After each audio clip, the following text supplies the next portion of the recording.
भक्तों, स्वयं श्री कृष्ण भगवान ने यह बताया है कि घर में कौन से वृक्ष लगाना अत्यंत शुभ होता है। ऐसे वृक्ष न केवल अकाल मृत्यु को रोकते हैं, बल्कि घर में सुख, समृद्धि, आनंद और मां लक्ष्मी की कृपा को स्थायी बनाते हैं। भगवान कहते हैं, जो लोग संपन्न होते हैं वे अपने घरों में विशेष प्रकार के पौधे लगाते हैं। इसलिए आप भी इन्हें अवश्य लगाएं ताकि आपके जीवन में भी शुभ फल प्राप्त हो। एक बार की बात है, जब देवी रुक्मणी ने बड़ी ही विनम्रता और भक्ति भाव से भगवान श्री कृष्ण से पूछा, प्रभु कृपया मुझे बताइए कि मनुष्यों को अपने घर में कौन कौन से वृक्ष अवश्य लगाने चाहिए। कौन से वृक्ष दरवाजे के सामने रोपने से दरिद्रता का नाश होता है और कौन से वृक्ष लगाने से शत्रु, रोग, भय, भूत प्रेत जैसी सभी बाधाएं समाप्त हो जाती हैं। भगवान श्री कृष्ण ने मुस्कुराते हुए उत्तर दिया, प्रिय रुक्मणी, आज तुमने एक अत्यंत कल्याणकारी प्रश्न पूछा है। वृक्ष इस सृष्टि का आधार है।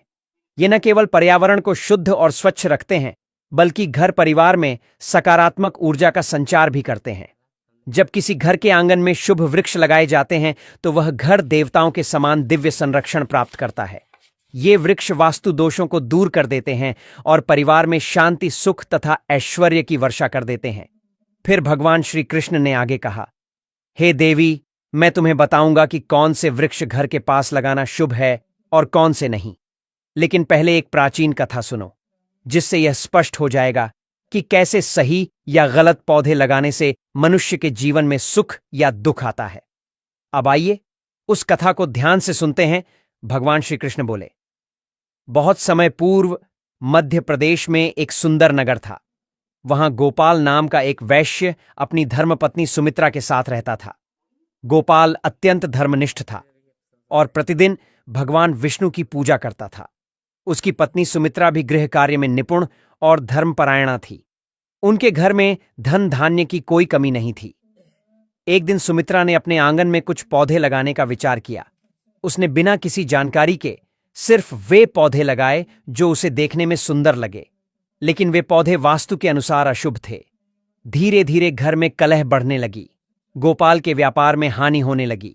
घर में तनाव का वातावरण बन गया और दोनों पति पत्नी के बीच झगड़े बढ़ते चले गए। अंततः उसका व्यापार पूरी तरह से नष्ट हो गया और वे निर्धनता का जीवन जीने लगे। भक्तों, आगे बढ़ने से पहले अगर आप भी चाहते हैं कि लक्ष्मी माता का आशीर्वाद आप पर बना रहे तो इस वीडियो को एक लाइक करें और आपके अपने चैनल को सब्सक्राइब कर लें और कमेंट बॉक्स में जय लक्ष्मी माता जरूर लिखें। और साथ ही आप अपनी राशि को कमेंट बॉक्स में जरूर लिख दें, क्योंकि हम राशि से जुड़ा भाग्य भी बताते हैं और भाग में चल रही परेशानियों को तत्काल दूर करने के लिए आसान से आसान उपाय भी बताते हैं। इसलिए आप अपनी राशि कमेंट बॉक्स में जरूर लिख दें। गरीबी और भूख से तंग आकर गोपाल की पत्नी अत्यंत क्रोधित हो उठी। उसने अपने पति से कहा, अब और नहीं सहा जाता, कुछ काम धंधा ढूंढो। यूं बैठे रहने से तो भूख ही मार डालेगी। बेचारा गोपाल गांव के कोने कोने में काम की तलाश में भटकता रहा, मगर किसी ने भी उसे काम नहीं दिया। थका हारा जब घर लौटा तो बोला, प्रिय, कोई भी मुझे काम देने को तैयार नहीं है। अब मैं कहां जाऊं, किससे मदद मांगूं? दोनों निराशा के समुद्र में डूब गए। गुजारे के लिए गोपाल ने पत्नी के सारे गहने तक बेच दिए। जो थोड़े बहुत पैसे मिले उनसे कुछ दिन का गुजारा चलता रहा, लेकिन उन्हें यह पता ही नहीं था कि जिस अशुभ वृक्ष को उन्होंने घर के आंगन में लगाया था वही उनके जीवन में दरिद्रता और दुख का मुख्य कारण बन गया है। वहीं लोक में बैठे भगवान विष्णु और मां लक्ष्मी अपने भक्त की इस दयनीय दशा को देख रहे थे। मां लक्ष्मी बोली, प्रभु, क्या आप अपने भक्त की सहायता नहीं करेंगे? गोपाल तो आपका परम उपासक है, प्रतिदिन आपका पूजन करता है। भगवान विष्णु मुस्कुराते हुए बोले, देवी, मैं अवश्य उसकी सहायता करूंगा, लेकिन पहले उसकी परीक्षा लेना आवश्यक है। यह कहकर भगवान विष्णु ने एक तपस्वी साधु का रूप धारण किया और पृथ्वी पर प्रकट हुए। वह गोपाल के दरवाजे पर पहुंचे और विनम्र स्वर में बोले, वत्स, मैं एक तीर्थ यात्री हूं। कई दिनों से भूखा प्यासा भटक रहा हूं। यदि तुम्हारे घर में थोड़ी सी जगह और थोड़ा सा अन्न मिल जाए तो बड़ा उपकार होगा। साधु के वचन सुनकर गोपाल बोला, मुनिवर, आप तो बड़े तेजस्वी प्रतीत होते हैं। यह मेरे लिए सौभाग्य की बात है कि मेरे घर आपके चरण पड़े, कृपया भीतर आइए। गोपाल ने साधु को घर में बैठाया, लेकिन घर में एक दाना भी नहीं था। उसने अपनी पत्नी से कहा, प्रिय, यह साधु अत्यंत पवित्र आत्मा है, हमें किसी भी तरह इनके भोजन की व्यवस्था करनी ही चाहिए। मैं गांव में जाकर कुछ धन उधार मांगता हूं। गोपाल गांव के एक धनी सेठ के घर पहुंचा और निवेदन किया, सेठ जी, कुछ पैसे उधार दे दीजिए, लौटते ही चुका दूंगा। सेठ ने तिरस्कार भरे स्वर में कहा, तेरे पास तो एक कौड़ी भी नहीं, तू मेरा पैसा कैसे लौटाएगा? गोपाल ने हाथ जोड़कर कहा, सेठ जी, यदि मैं पैसा वापस न कर सका तो अपना घर आपको सौंप दूंगा। सेठ को दया आ गई और उसने कुछ धन दे दिया। बोला, ठीक है वैश्य, लेकिन वचन निभाना। गोपाल ने पैसे से दूध, चावल, सब्जी, आटा और शक्कर खरीदी और घर लौट आया। पत्नी से कहा, प्रिय, साधु के लिए भोजन बना दो। सुमित्रा ने प्रेम पूर्वक भोजन तैयार किया और साधु को परोसा। साधु, जो वास्तव में भगवान विष्णु थे, गोपाल की श्रद्धा और सेवा भाव देखकर अत्यंत प्रसन्न हुए। भोजन के बाद साधु ने कहा, वत्स, तुम्हारी भक्ति से मैं प्रसन्न हूं, वर मांगो, जो चाहो वह तुम्हें अवश्य मिलेगा। गोपाल ने हाथ जोड़कर उत्तर दिया, महाराज, आपके आशीर्वाद से बढ़कर मुझे कुछ नहीं चाहिए, किंतु कृपा कर बताइए, ऐसा कौन सा पाप हुआ है जिससे मैं दरिद्रता और दुख भोग रहा हूं? गरीबी क्यों आई और उसे कैसे दूर करें? गोपाल ने विनम्र भाव से कहा, हे महात्मन, हमने तो सदा श्री हरि विष्णु की आराधना की है, फिर भी हमारे जीवन में यह दरिद्रता क्यों आई? हमारे घर में सुख संपत्ति क्यों नहीं टिकती? कृपया कारण बताइए और इससे मुक्ति का उपाय भी समझाइए। तब मुनि मुस्कुराते हुए बोले, हे वैश्य, जब मैं तेरे द्वार पहुंचा तभी जान गया था कि तुम्हारे जीवन में गरीबी और कष्ट क्यों है। तुम्हारे द्वार के सामने जो वृक्ष लगे हैं वही तुम्हारे दुर्भाग्य का कारण है। वे वृक्ष शुभ नहीं, अपशकुन देने वाले हैं। इन्हें तुरंत हटाओ और उनकी जगह मंगलकारी वृक्ष लगाओ। गोपाल ने हाथ जोड़कर कहा, हे महात्मन, कृपा करके यह बताइए कि घर के समीप कौन कौन से वृक्ष लगाने चाहिए जिनसे लक्ष्मी का वास हो, और किन वृक्षों से सदा दूरी रखनी चाहिए? कृपया विस्तार से समझाइए। तब साधु ने कहा, हे गोपाल, ध्यानपूर्वक सुनो। सबसे पहले जो व्यक्ति अपने घर या जलाशय के समीप पीपल का वृक्ष लगाता है वह 100 यज्ञों के फल का अधिकारी बनता है। पीपल के पत्ते जब जल में गिरते हैं तो वे देवताओं को अर्पण समान माने जाते हैं और पितरों को तृप्त करते हैं। इससे समस्त पितृ दोष समाप्त हो जाते हैं। जो व्यक्ति प्रतिदिन स्नान कर पीपल वृक्ष को स्पर्श करता है वह पापों से मुक्त होता है और जीवन में कभी पराजित नहीं होता। पीपल को प्रणाम करने से लक्ष्मी की प्राप्ति होती है और उसकी परिक्रमा करने से दीर्घायु मिलती है। जान लो, पीपल के मूल में श्री विष्णु, तने में भगवान शिव और शीर्ष भाग में सृजनकर्ता ब्रह्मा निवास करते हैं। अमावस्या के दिन पीपल का दर्शन और प्रणाम करने का फल 1000 गायों के दान के समान होता है। इस सृष्टि में पीपल जैसा कोई दूसरा पवित्र वृक्ष नहीं। स्वयं भगवान विष्णु पृथ्वी पर पीपल रूप में अवतरित हुए हैं। जो व्यक्ति पीपल की शाखा तोड़ता है या वृक्ष को हानि पहुंचाता है वह महान पाप का भागी होता है और नर्क में गिरता है। जो पीपल को जड़ से काटता है वह अनेक जन्मों तक मोक्ष से वंचित रहता है। अब सुनो दूसरे पुण्यदायी वृक्ष के विषय में। आंवला धात्री का फल संपूर्ण जगत में प्रसिद्ध है और परम पवित्र माना गया है। जो मनुष्य प्रतिदिन आंवले का सेवन करता है वह जन्म मरण के चक्र से मुक्त होता है। यह फल स्वयं श्री हरि विष्णु को अत्यंत प्रिय है। आंवला खाने से शरीर बलवान होता है, आयु बढ़ती है और उसके रस का जल पीने से रोग नष्ट होते हैं। यदि आंवले के रस को जल में मिलाकर स्नान किया जाए तो दरिद्रता दूर होती है और समृद्धि प्राप्त होती है। जिस घर में आंवला सदैव रहता है वहां भूत प्रेत और नकारात्मक शक्तियां प्रवेश नहीं कर पाती। एकादशी के दिन आंवले की पूजा करने से सारे तीर्थों से अधिक पुण्य प्राप्त होता है। ऐसे घर में स्वयं लक्ष्मी नारायण का वास होता है। फिर मुनि बोले, अब तीसरे शुभ वृक्ष के विषय में जानो। अशोक वृक्ष। अशोक वृक्ष में अप्सराएं निवास करती हैं। यह वृक्ष जीवन से शोक का नाश करता है, दुख और निराशा को मिटाता है और हृदय में आनंद भर देता है। अतः घर के आंगन या द्वार के समीप अशोक वृक्ष अवश्य लगाना चाहिए। घर के आसपास लगाए जाने वाले शुभ वृक्ष, घर के पास कुछ विशेष वृक्ष लगाने से न केवल शांति और सुख समृद्धि बनी रहती है, बल्कि यह देवताओं का स्थायी निवास भी आकर्षित करते हैं। एक अशोक वृक्ष सौंदर्य और शांति का प्रतीक है। अशोक वृक्ष घर में ठंडक, सौंदर्य और यौवन का संचार करता है। जब माता लक्ष्मी ने सीता रूप में अवतार लिया और रावण द्वारा अपहरण के पश्चात अशोक वाटिका में निवास किया, तब इसी वृक्ष ने उनका साथ दिया। माता सीता ने अशोक वृक्ष को आशीर्वाद दिया कि जहां भी यह वृक्ष होगा वहां उनका निवास सदैव रहेगा। इसीलिए यह घर में सुख, सौंदर्य और शांति बनाए रखता है। 2. पाकड़ वृक्ष यज्ञ के समान पुण्य देने वाला। हर व्यक्ति को पाकड़ का वृक्ष अवश्य लगाना चाहिए। इसके रोपण का फल महान यज्ञ करने के समान होता है। कलयुग में जहां यज्ञ करना कठिन हो गया है, वहां पाकड़ वृक्ष लगाना ही यज्ञ के समान पुण्य देता है। 3. नियम वृक्ष आयु और स्वास्थ्य का दाता। नियम का वृक्ष भगवान सूर्यदेव को अत्यंत प्रिय है। इसके रोपण से दीर्घायु प्राप्त होती है और अनेक रोगों से मुक्ति मिलती है। माता लक्ष्मी भी नियम पत्र को अत्यंत प्रिय मानती है, इसलिए नियम के समीप उनका निवास माना गया है। घर के सामने नियम का पेड़ लगाने से आरोग्य, धन और समृद्धि प्राप्त होती है। 4. जामुन वृक्ष कन्या रत्न की प्राप्ति का संकेत। यदि कोई व्यक्ति पुत्री प्राप्ति की इच्छा रखता है तो उसे जामुन का वृक्ष अवश्य लगाना चाहिए। घर के सामने जामुन का वृक्ष होने से कन्या जन्म लेती है, जो परिवार के कुल की कीर्ति बढ़ाती है। 5. बेल और गुलाब शिव पार्वती का संयुक्त निवास। बेल वृक्ष में भगवान शिव का और गुलाब में माता पार्वती का निवास माना गया है। यदि बेल के समीप गुलाब का पौधा लगाया जाए तो उस घर पर सदैव शिव पार्वती की कृपा बनी रहती है। ऐसा घर न कभी दरिद्र होता है, न वहां अकाल मृत्यु होती है और न कोई स्त्री विधवा बनती है। 6. नारियल वृक्ष संतानों और सौभाग्य का प्रतीक। नारियल का वृक्ष लगाने से व्यक्ति को श्रेष्ठ और सद्गुणी संतान की प्राप्ति होती है। नारियल हर धार्मिक अनुष्ठान का महत्वपूर्ण अंग है और इसे अत्यंत शुभ माना गया है।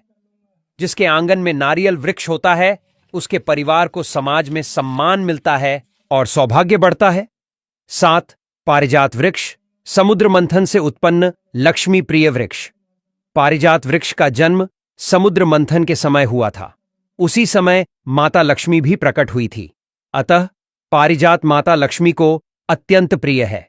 इसे घर में लगाने से विशेष रूप से धन, सौभाग्य और देवी लक्ष्मी की कृपा प्राप्त होती है। 8. अनार वृक्ष सौंदर्य और समृद्धि का प्रतीक। जो व्यक्ति सुंदर, सुसंस्कारी और सौभाग्यशाली पत्नी की कामना करता है, उसे अनार का वृक्ष लगाना चाहिए। अनार के लाल फूल और फल शुभ ऊर्जा का संचार करते हैं। यह वृक्ष माता लक्ष्मी का प्रतीक माना गया है और इसके फल शरीर को तेजस्वी बनाते हैं। 9. पलाश वृक्ष ब्रह्म तेज प्रदान करने वाला। पलाश को धर्म वृक्ष कहा गया है। यह भगवान ब्रह्मा और अग्नि का प्रतीक माना जाता है। इसके लाल फूल ऊर्जा, उत्साह और तप का संकेत देते हैं। पलाश वृक्ष ध्यान, साधना और ब्रह्म तेज की वृद्धि करता है। इसकी लकड़ी और पत्तियां यज्ञ में उपयोगी होती हैं और वातावरण को पवित्र बनाती हैं। 10. सहजन, मुनगा या मोरिंगा वृक्ष रोगनाशक और स्वास्थ्यदायक। जो व्यक्ति किसी रोग से पीड़ित हो, उसे सहजन का वृक्ष लगाना चाहिए। यह वृक्ष अनेक गंभीर रोगों को समाप्त करता है और शरीर को स्फूर्तिदायक बनाता है। अब जानिए किन वृक्षों को घर के सामने नहीं लगाना चाहिए। 1. कांटेदार पौधे। रेगिस्तानी पौधे। कांटों वाले पौधे नकारात्मक ऊर्जा फैलाते हैं। इनसे घर में कलह, तनाव और असंतोष बढ़ता है। ऐसे पौधों को घर के भीतर या सामने लगाने से वास्तु दोष उत्पन्न होता है, जिससे आर्थिक हानि, रोग और पारिवारिक मतभेद होते हैं। 2. ताड़ वृक्ष पाम ट्री। ताड़ वृक्ष घर के लिए अशुभ माना गया है। कहा जाता है कि जहां ताड़ का वृक्ष होता है, वहां संतान सुख बाधित होता है, बच्चों की उन्नति रुक जाती है। 3. भेड़ा वृक्ष टर्मिनेलिया बेलेरिका। भेड़ा वृक्ष को भूत प्रेतों का निवास स्थान कहा गया है। इसे घर के समीप लगाना अथवा इसके नीचे पूजा करना वर्जित माना गया है। कहा जाता है कि जो व्यक्ति इस वृक्ष को लगाता है, वह स्वयं अशुभ शक्तियों के प्रभाव में आ सकता है।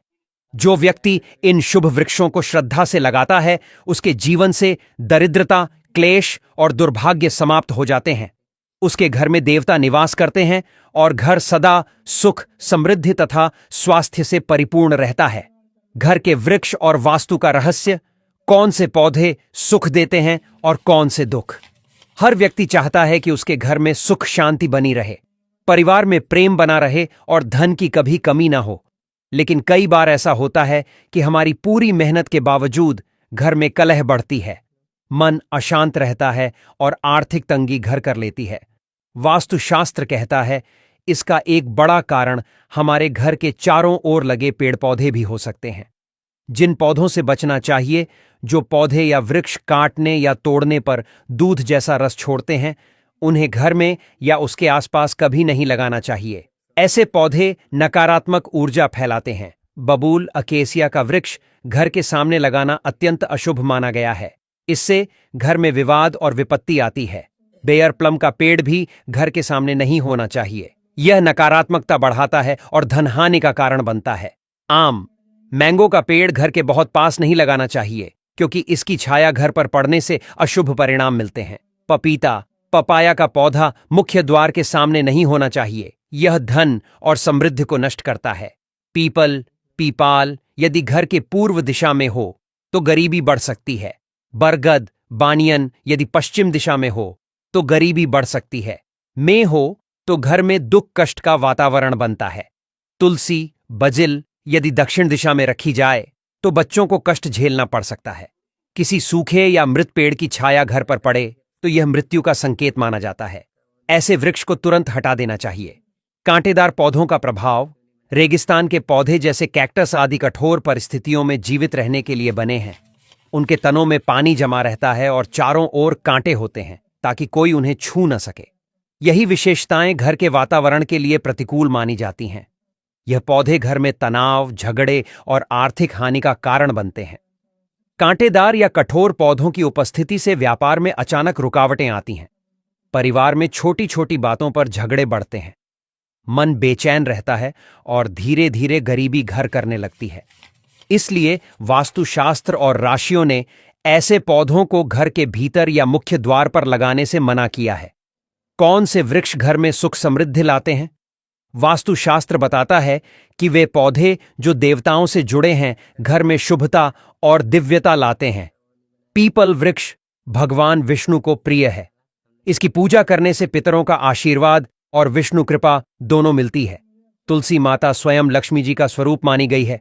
जहां तुलसी होती है वहां दरिद्रता नहीं टिकती। आंवला, अशोक, अशोका, आम, मैंगो और केला, बनाना जैसे वृक्ष घर में सुख, शांति और स्वास्थ्य लाते हैं। केले का पौधा तो विशेष रूप से शुभ है। जहां यह होता है वहां भगवान विष्णु और देवी लक्ष्मी का वास माना जाता है। एक प्रेरणादायक कथा, कहा जाता है कि एक गृहस्थ जीवन भर गरीबी से जूझता रहा। घर में कलह, अशांति और धन की कमी बनी रहती थी। एक दिन एक संत उसके घर आए और बोले, बेटा, तेरे घर की दरिद्रता का कारण केवल तेरे कर्म नहीं, बल्कि तेरे घर के आसपास के पेड़ पौधे भी हैं। कांटेदार पौधे तेरे सौभाग्य को रोक रहे हैं। इन्हें हटा दे और तुलसी, केले और आंवले के पौधे लगा। गृहस्थ ने संत की सलाह मानी। कुछ ही समय में उसके घर का वातावरण बदल गया। व्यापार बढ़ा, मन शांत हुआ और समृद्धि लौट आई। वृक्ष केवल ऑक्सीजन ही नहीं देते, वे हमारे जीवन की ऊर्जा भी निर्धारित करते हैं। अशुभ पौधे दुख और रुकावटें लाते हैं, जबकि शुभ पौधे सौभाग्य और सुख के द्वार खोलते हैं। इसलिए यदि आपके घर या आंगन में कांटेदार या अशुभ पौधे हैं तो उन्हें तुरंत हटाकर तुलसी, पीपल, आंवला या केले के पौधे लगाएं। देखिए कैसे धीरे धीरे आपके घर में शांति, धन और दिव्यता का संचार होने लगेगा। जब आप ऐसा करेंगे तो न केवल आपके घर का वातावरण बदल जाएगा, बल्कि आपके जीवन का हर दुख भी धीरे धीरे समाप्त होने लगेगा। वास्तुशास्त्र का यह उपाय अत्यंत सरल है, लेकिन इसका प्रभाव अत्यंत गहरा और चमत्कारी होता है। शुभ वृक्ष न केवल हरियाली लाते हैं, बल्कि वे आपके घर में भगवान की कृपा को स्थायी रूप से स्थापित कर देते हैं। जहां भगवान की कृपा होती है वहां दरिद्रता नहीं टिकती और धन संपत्ति अपने आप बढ़ने लगती है। इसलिए हे भक्तजनों, यदि आप चाहते हैं कि आपके जीवन में कभी धन की कमी न हो, आपके परिवार में सदैव सुख और शांति बनी रहे और मां लक्ष्मी का स्थायी वास आपके घर में हो, तो कभी भी अपने घर में रेगिस्तानी या कांटेदार पौधों को न उगने दें। इसके स्थान पर शुभ और पवित्र वृक्ष लगाएं और उनकी प्रतिदिन देखभाल करें। यह उपाय अत्यंत सरल, प्रभावी और जीवन को बदल देने वाला है भक्तों। यह तमाम जानकारी जन रुचि को ध्यान में रखकर दी जा रही है। वास्तुशास्त्र के उपाय को अपनी आस्था और विश्वास पर आजमाएं। हमारा चैनल इस वीडियो के द्वारा किसी भी प्रकार का कोई दावा नहीं करता है। आज की यह जानकारी अगर आपको पसंद आई हो तो इस वीडियो को एक लाइक करके आपके अपने चैनल को सब्सक्राइब कर लें और बेल नोटिफिकेशन को ऑन पर सेट जरूर करें। जय श्री राम,